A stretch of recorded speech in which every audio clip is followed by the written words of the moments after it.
ह्या शेतकऱ्याकडून जाणून घ्यावं।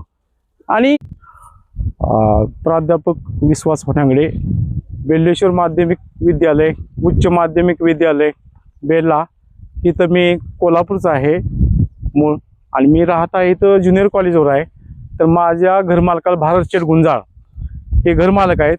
त्यांचे इथे एक कामगार होता, त्यांनी ऊसाची लागण केली होती आणि ऊसाची लागण केल्यानंतर ती ऊस भरणीचं काम त्यांनी अत्यंत सुंदर केलेलं आहे।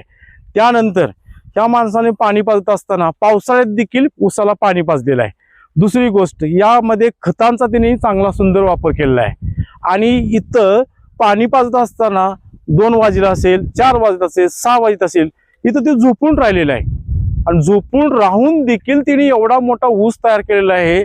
या संपूर्ण शेतकऱ्यांनी महाराष्ट्रातल्या याची दखल घ्यावी आणि असा ऊस उत्पादन, माझ्या हातामध्ये ऊस आहे बघा, एवढं उत्पादन मोठं काढणारा ऊस 50 कांड्या इतपत ऊस पेर आहेत आणि उत्पादन काढणारा असा शेतकरी कष्टाळू। कष्टाशिवाय माणूस मोठा होत नाही, कष्टाशिवाय माणसाला पैसे नाही आणि कष्टाशिवाय जमिनीकडे माणसं आधुनिक दुर्लक्ष करतात, पण जमीनच माणसाला पैसे देते हे माणसाला माहित नाही आणि जमिनीतूनच माणूस मोठा होतो।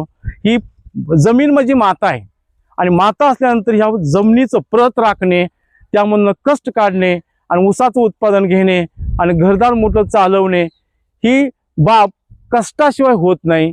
ही शेतकऱ्यांनी संपूर्ण महाराष्ट्रातल्या दखल घ्यावी आणि दखल घेऊन ही संपूर्ण शेती कशी करावी, कसं नियोजन असावं, पाणी कसं पाजावं आणि खतं कशी घालावीत याचं नियोजन ह्या शेतकऱ्याकडून जाणून घ्यावं।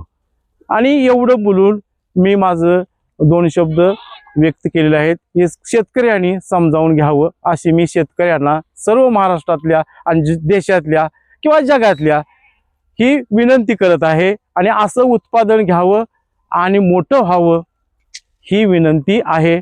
धन्यवाद।